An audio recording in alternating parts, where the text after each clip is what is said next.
Hi Magna. In this interview, I will evaluate your technical skills mainly, like for your experience of 1 year around and 2 years of domain experience. So what kind of questions you can get in interview, and how do you prepare, and how to answer those things we will cover in this session. Yes, Ganesh. So yeah.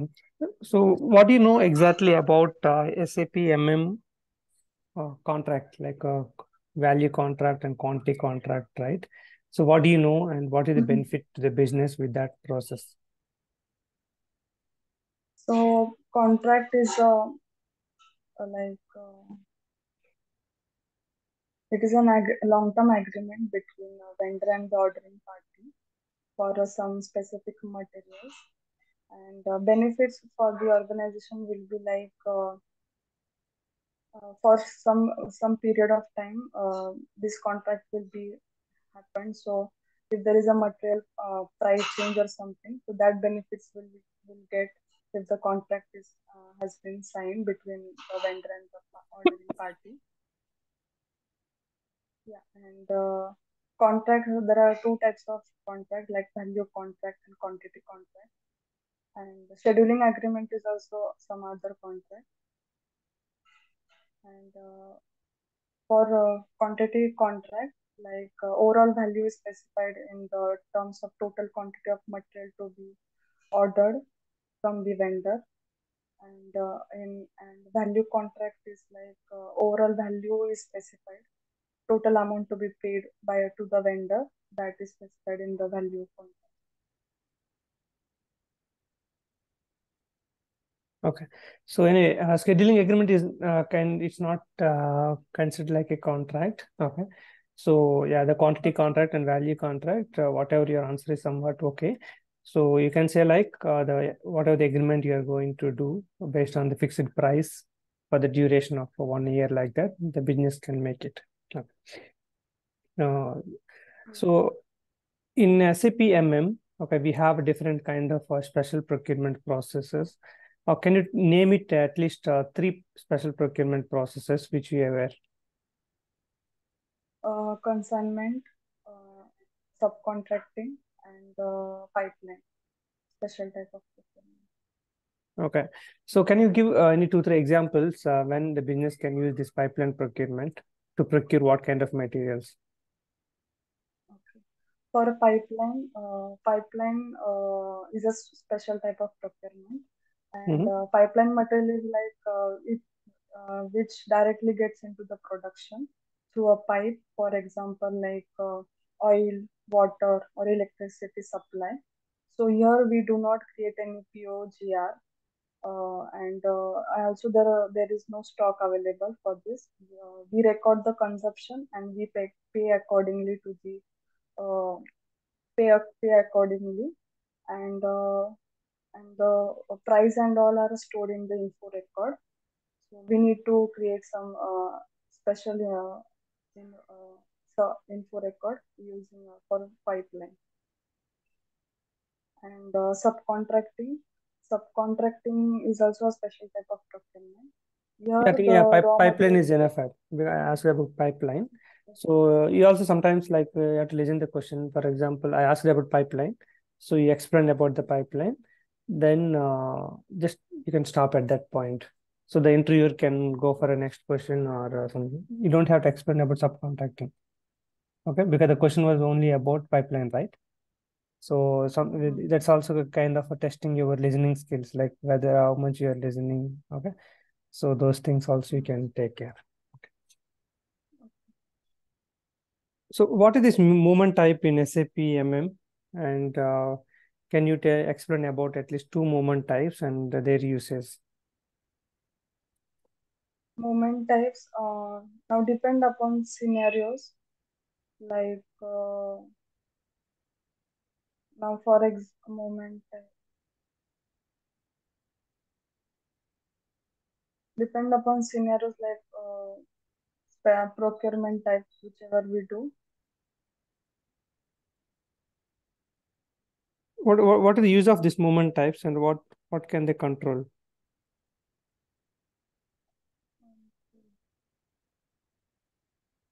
Okay.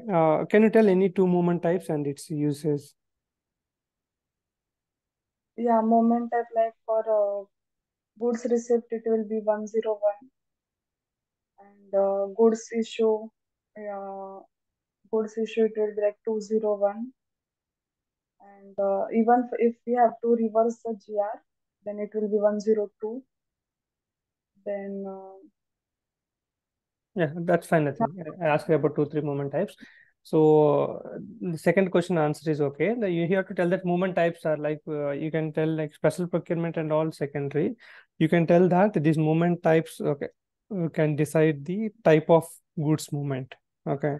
For example, in inventory there are multiple kind of goods movements happen. So each movement is assigned to a certain kind of movement type. So by based on the movement type, you can tell what kind of goods movement it is, whether it is a receipt, whether it is an issue, whether it is a transfer. Okay, you can say like the movement type can decide the type of goods movement, or we can identify the different types of goods movements in warehouse or in the company based on the movement types. It's a 3-digit key, like that you can tell. 3 characters. It's a 3 characters. It can be alphanumeric or numeric, and it can decide the type of goods movements. yes. Okay. Can you tell any one business scenario where you don't have to do invoice receipt? Invoice receipt.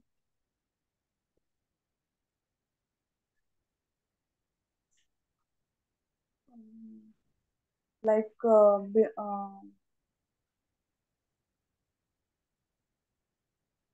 pipeline and consignment, we do settlements. So there we don't, and also for stock transfers, we don't do invoice receipt. Mm-hmm. Yeah, somewhat. Yeah, I think actually settlement also kind of invoice receipt, but anyway, it's a good answer. Like the name is different, so you have highlighted that it's like it's not an invoice receipt, it's kind of settlement, so that should be fine. And the stock transport order also we don't do invoice receipt. Even in case of free goods receipt also we don't do invoice receipt. So those things mostly in stock transfer. In special cases we do invoice receipt. For example, if the business is handling the freight charges, so only for freight charges they may create invoice receipt. That can happen. Okay. Yeah. So what is difference between transfer posting and stock transfer, just as a technical definition wise? Transfer posting is like a logical movement, like Mm-hmm. physically it will not happen, but due to we have to record it, so that's why transfer posting we do. Mm-hmm. Like for stock provided to vendor, or to consignment stock into own stock for you, and also block stock for quality, or quality stock for to block. For this we do transfer posting.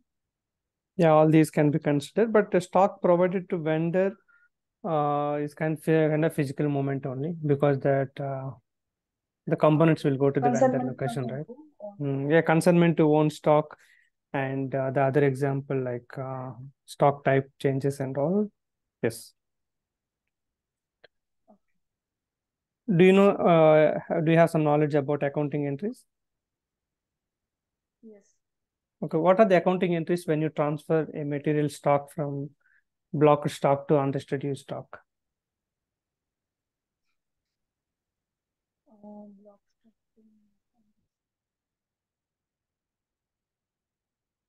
Like this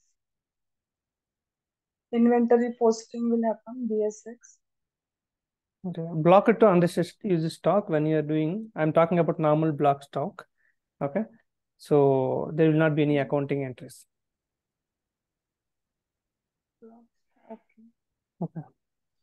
So when you are transferring from block stock to unrestricted stock or quality to unrestricted stock, during these cases, there will not be any accounting entries. Okay.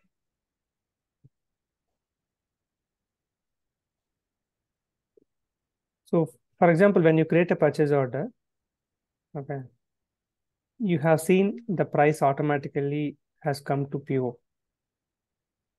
Okay. How Yes. can you identify from where this price has come? Um, Or else what can be the source from where the price would have come? Can you tell any one or two sources which can be generally the price will come automatically? like if contract is maintained, then contract price will come. Mm-hmm. Then info record is there. Then and last purchase order, whichever it is created, from there the price will be there. Okay, good. Or manually also we can put it. Yeah, It's not that's the option. But for the question, you can say, right, I was asking the question like the price has come automatically. So what could be the reason? You can tell the contract and info mm, record. So that should be enough. So when you're going to that impression, okay. then again, you are saying like manually also can be given. Okay. So that will be like, it's not the question to answer, right? So it can be like the answer to the question, what are the different ways you can give the price? Then your question. So for this question, how the price will be updated automatically means contract, info record, last purchase order. Okay, those could be enough. Yes. Okay. So how do you send that goods to vendor? Okay, the components, right? During subcontracting process. Okay, and after you send that one, where can you verify the stock?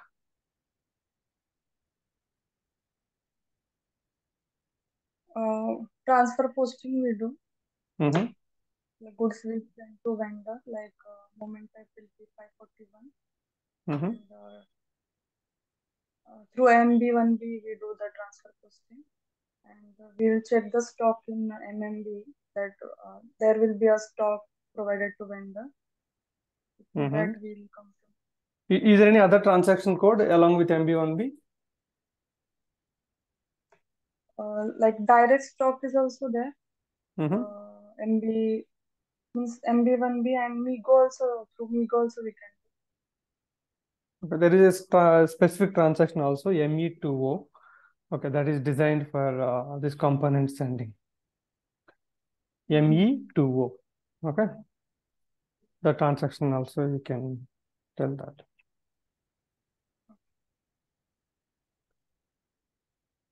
So, what do you know about invoice receipt and credit memo? When do you use invoice receipt and when do you use credit memo? Yes, yes.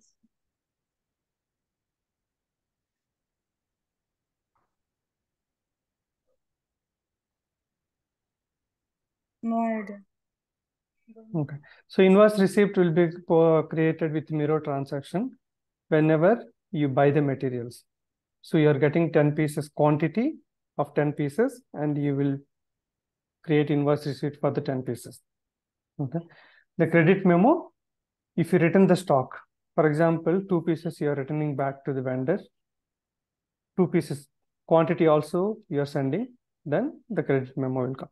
So both invoice receipt and credit memo will involve the quantity, and invoice receipt will be created when you buy the goods, and credit memo will be created when you return the goods to the vendor. Is it clear? Yes, yes.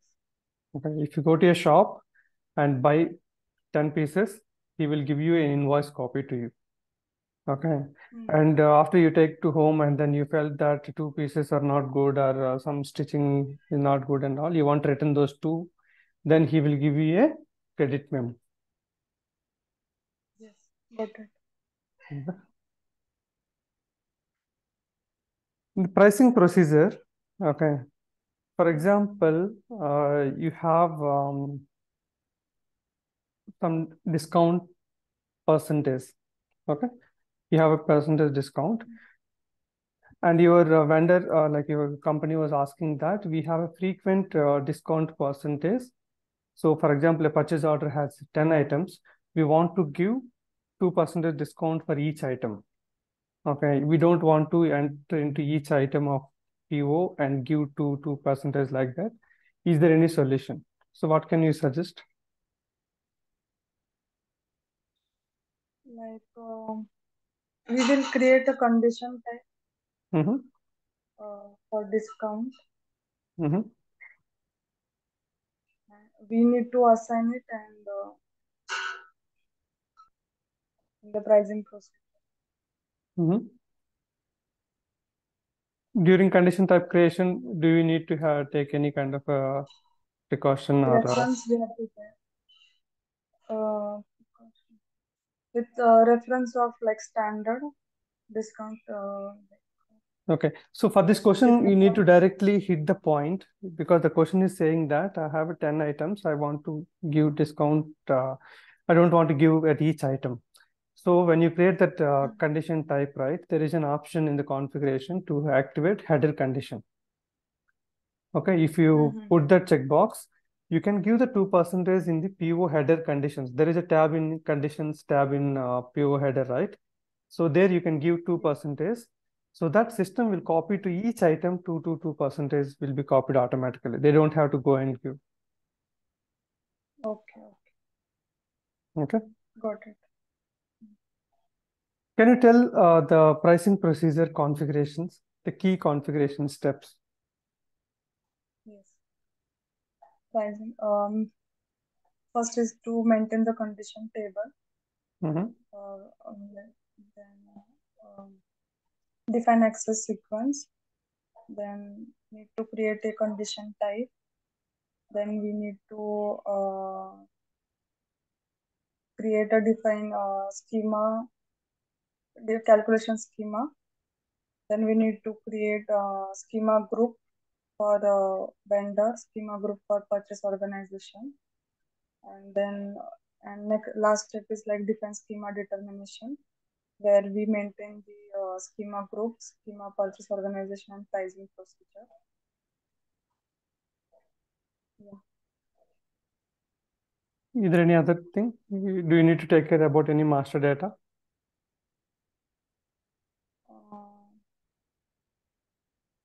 Master data. Okay.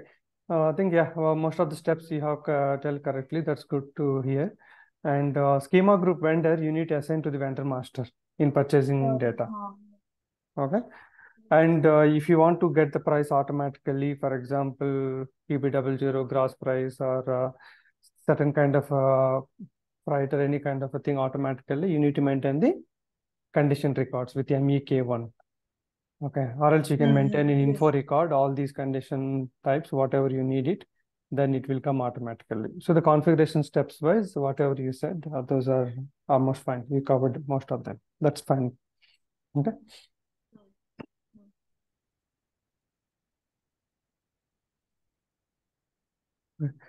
So how many types of pricing procedure generally we use in your client or generally when you go for any project? Actually, depend upon combinations. Yeah, different, but at least common thing you can tell some three, the most popular. Like I have used like material vendor and plant combination. No, I'm asking about different types of pricing procedures. Types of pricing procedure? No, I don't have any. So it's like domestic pricing procedure, import pricing procedure, okay, and stock transport order pricing procedure. Generally, most of the companies we see these three difference. For all import vendors, one pricing procedure. For all domestic vendors, one pricing procedure, and for STO, one pricing procedure. Okay, because the condition types for the domestic and the condition types for import may be little different, few things. So the behavior wise or the type of condition types, so that we generally create two different pricing procedures. Yes. Okay. So when you consume a stock against cost center, okay, for example, 10 pieces of stock with the value of 1,000 rupees. Each piece cost is 100 rupees. You are consuming 10 quantity. Then what will be the accounting entries? Consumption against cost center, 201. What will be the accounting entries?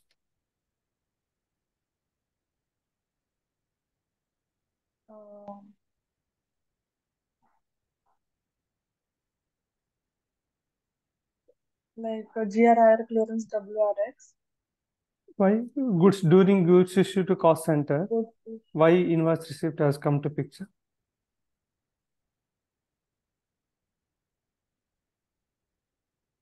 So GRIR will come to picture when you are doing GR and IR.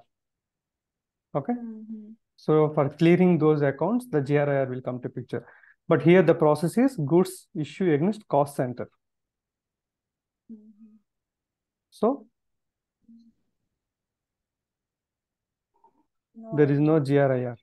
You just logically think what we are doing. We have 10 pieces of stock and we are consuming against cost center. It means my stock is coming down.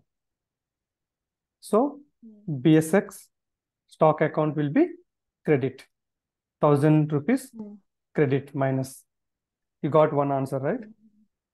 Now, if my stock is coming down and 1,000 rupees is getting credit, there should be 1,000 rupees debit, positive. What can be that positive? You are doing goods issue against cost center. So cost center means the consumption account, GBB, VBR. That will be get debit. At least if you tell that stock account BSX 1,000 rupees credit and some other account will be debit, like that if you give answer, almost you reach it to 70 to 80%. If you think logically. So even today I remember GBP, VBR, tomorrow I may forget. But at least I can answer that level, like stock account BSX will be 1,000 credit and some other account will be debit. Maybe consumption account will be debit. You might forget that GBP, VBR. Okay. So that's the use of logical thinking. And this remembering the transaction keys, it can happen to anyone, can forget. Okay. But if you think logically, you can go closer and you can give a reasonable answer. At least you can manage the situation.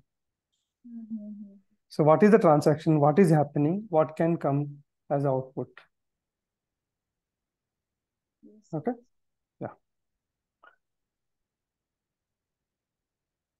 So do you know about RISE-F W?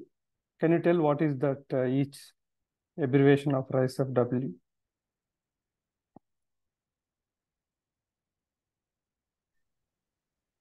So what is meant by RISE-F W? Yes, I know. The full form is like report interface conversion enhancement, forms and workflow. Yeah. So these are the different type of developments. So each one will be used in different business requirements. Okay. So for example, you want to know that the business is asking that I want to know the list of purchase orders which are pending for goods receipt. Okay. Then which report you can suggest and how do you guide the user to get the list of purchase orders which are pending for GR?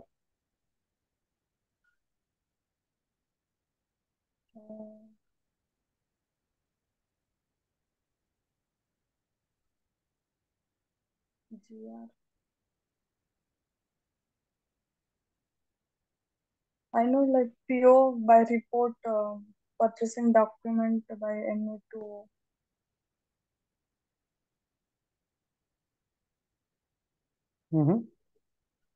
MA2N like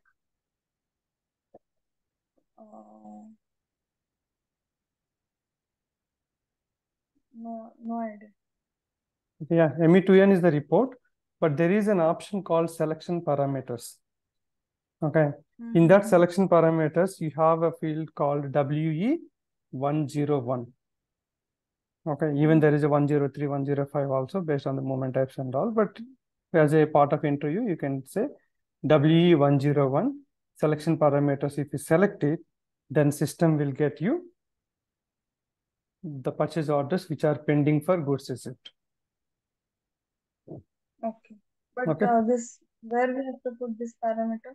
Selection parameter, there is input fields. We have a plant, PO document type, many fields will be in the home screen, right? In that, there is a field called selection parameters. You can check once. In that way, you can get it. Okay.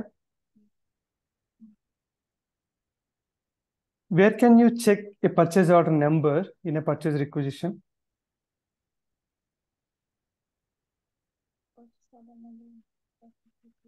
Is it possible to see a purchase order number in a purchase requisition screen?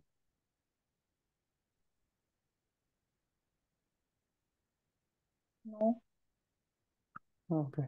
So when you go to ME53N in purchase requisition, at the item level, there is a tab called status. Okay.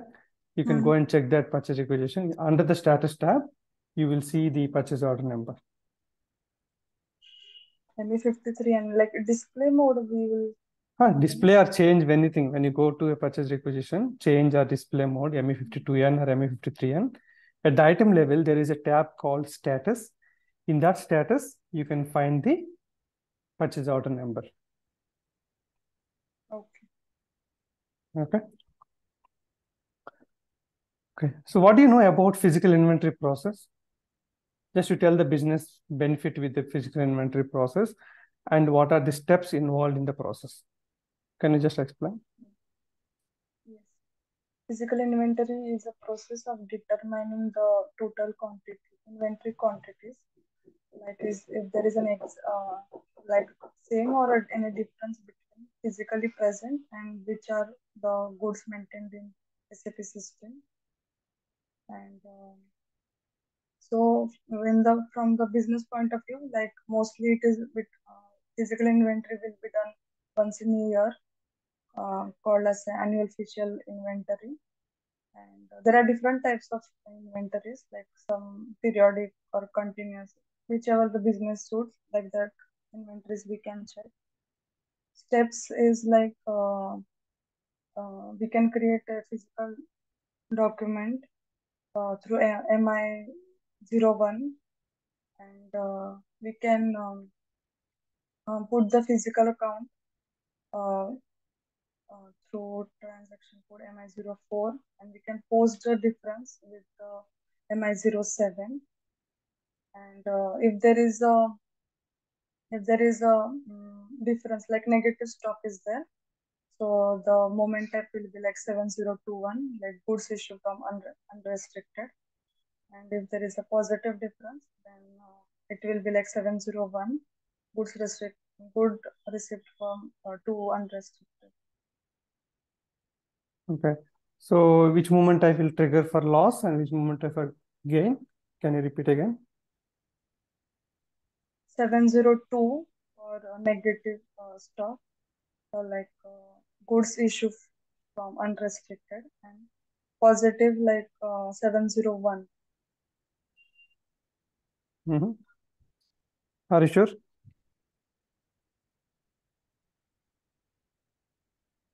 Yes. So you were telling about the process, right? What kind of benefit business can get from the physical inventory process? Like benefit will be like it will for legal records. It will be means in the system. It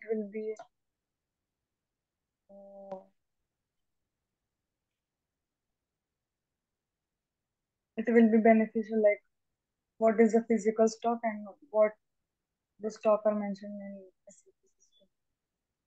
Okay.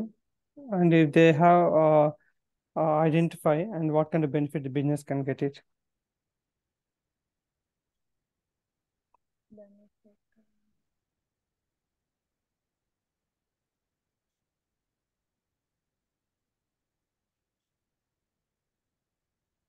Okay, so the benefit wise, for example, if they have physical and system differences, right? As per the physical inventory process, they can match both the inventories so that the operation can run smoothly. For example, physical stock is less and system is more. If they don't do physical inventory process, whenever they go for selling process, and the warehouse member always search for the stock, because system is saying 10 quantity, but physically they found only 8.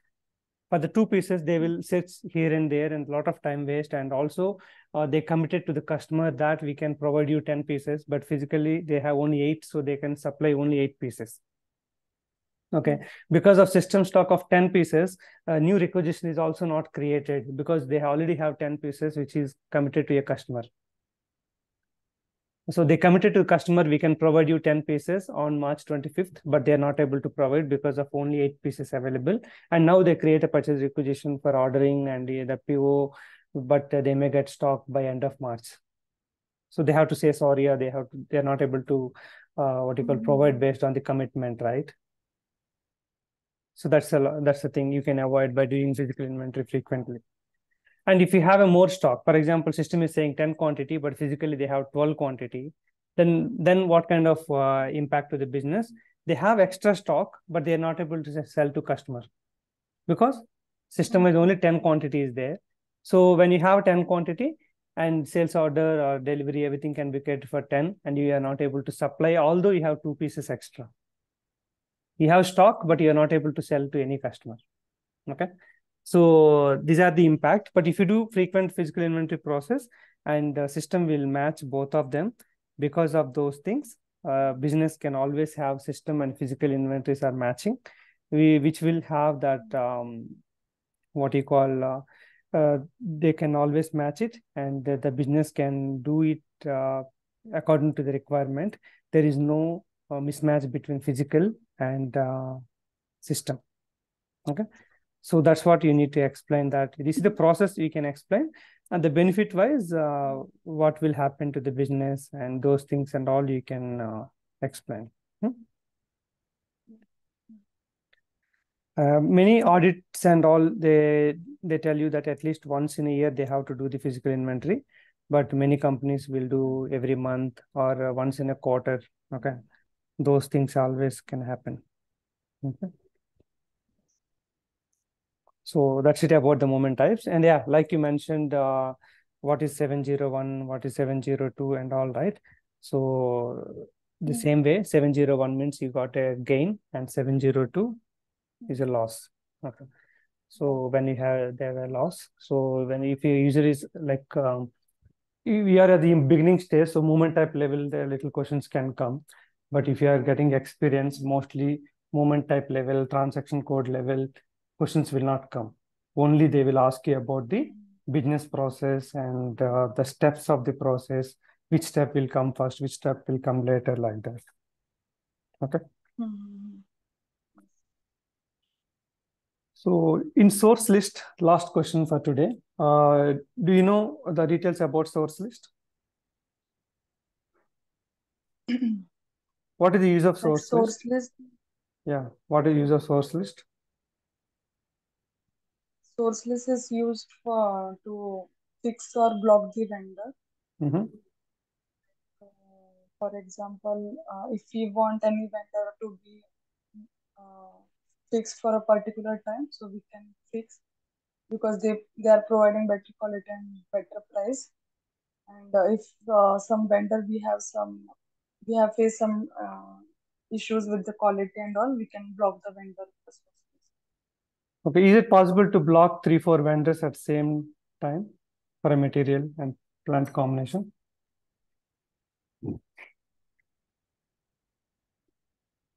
You want to block 3-4 vendors at the same time? Is it possible? Depend on period time, I think. Okay. The question the answer is yes, possible. Okay, you can block multiple vendors at the same time. Okay. So overall, it's nice for your experience. Most of the questions you're answering, and listen to the question properly. So one of the feedbacks I can give, and based on the process, you can understand and logically try to answer. For example, goods issue to cost center. So those things, although you don't know, you can still, based on the business process, you can tell some extent. Okay. So I think remaining our questions you have asked that one. I asked the questions mostly related to 1 to 2 years of experience. Okay. So that level, few transaction level, a few movement type level, few process level. Okay, even pricing procedure level also you answered well. So the overall, it's a good interview, and the feedback, the performance wise for the 1 to 2 years of experience. Still based on that, whatever questions you're not able to answer, I will send you the recording. So you can watch the recording. Wherever you're not able to answer, I was correcting, right? Those areas you can definitely brush up and go confidently for the interview. Definitely it will go in a positive way. Okay. So we can talk some more things. Thank you. Yeah. Thanks. Thank you. Good luck.